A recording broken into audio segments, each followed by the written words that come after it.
Imagine this. It's Saturday night in the late 70s.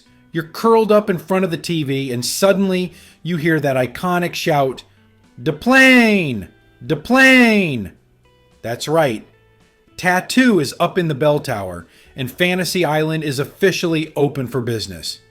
But behind that cheery call and bright white suit, there was a storm brewing, one that would lead to one of the most scandalous firings in TV history. Fantasy Island, which ran from 1977 to 1984, was a dreamy escape where guests paid handsomely to live out their wildest fantasies, only to learn a moral lesson by the end. At the heart of the show was the suave and mysterious Mr. Rourke, played by Ricardo Montalban, and his trusty sidekick, Tattoo, played by Hervé Villechaize. Together, they felt like the ultimate welcoming committee to a tropical playground of magic and mystery. When ABC first dreamed up the show, they actually wanted Orson Welles for Mr. Rourke, but producer Aaron Spelling insisted on Montalban, and that decision paid off big time. His smooth charisma and those famous Chrysler Cordoba ads boasting rich Corinthian leather made him an icon. As for Tattoo, Villechaize's "De plane" became one of TV's most memorable catchphrases ever.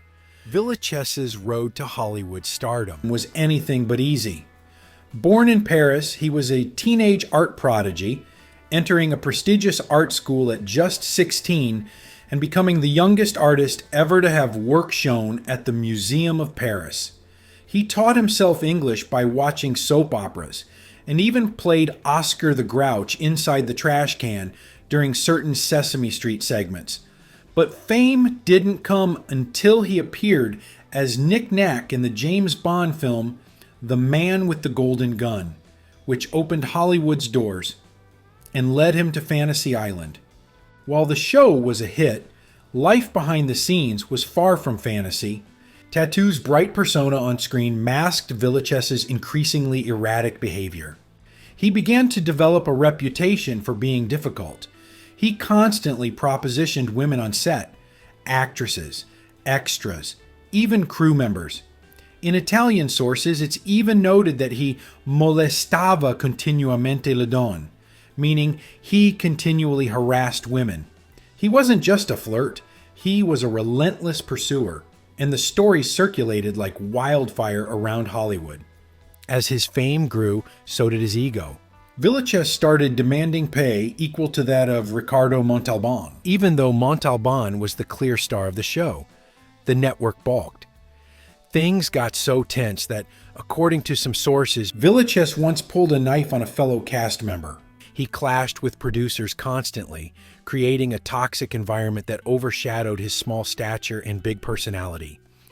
Meanwhile, ABC executives had toyed with the idea of replacing Tattoo with an attractive female sidekick to boost ratings, but Aaron Spelling had stood by Villechaize. That loyalty, however, had limits. By the 6th season, Villechaize's constant womanizing and insatiable demands finally pushed the producers over the edge. He was fired after refusing to back down on his salary demands. His replacement, Christopher Hewitt, better known as Mr. Belvedere, stepped in as Mr. Lawrence, but he never captured the same charm, and many fans felt the magic was gone. Despite his firing, Villechaize's mark on pop culture was indelible. "De plane" lived on in parodies and commercials for decades, but his personal life took a tragic turn. After being fired, Villechaize sank into deep depression. He drank heavily, isolated himself, and reportedly sat alone in dark rooms, reminiscing about his lost fame. By the early 90s, his health was failing due to a lifelong condition. His internal organs were normal-sized, but his small frame caused chronic pain as they pressed against his body. On September 4th, 1993, in the early hours, Villechaize woke his longtime girlfriend by firing a gunshot through a patio door before taking his own life in the backyard. He left a note explaining his despair over his health issues. He was cremated, and his ashes were scattered in the Pacific Ocean, a tragic final curtain for a man who had once been TV's most enthusiastic greeter. Before we continue, a quick shout out to Perfect Fifth.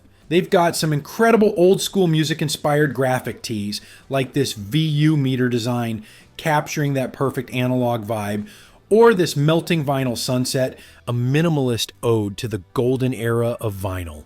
And this Star Strings and Stripes, a rock and roll twist that's perfect for the Patriots. And for Golden Throwback viewers, they're giving you an exclusive 20% off with the code THROWBACK20. Check out the link in the description. Now, back to the video. Back on the island, production itself was a fascinating puzzle. The show's pilot had been 2 made-for-TV movies before becoming a series.